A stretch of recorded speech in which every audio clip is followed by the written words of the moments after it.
Hello, good evening, ladies and gentlemen. I am advocating for social inclusion and equity to assess the education within the label of society.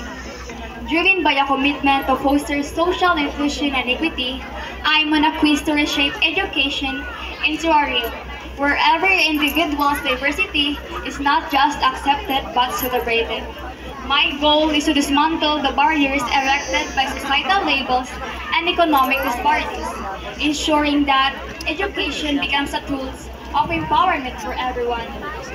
This journey challenges conventional educational norms, advocating for a system tailored to meet diverse needs and aspirations. By immersing myself and engaging my peers in dialogues and actions that illuminate the value of inclusivity, I plan to spearhead initiatives that illuminate the value of inclusivity.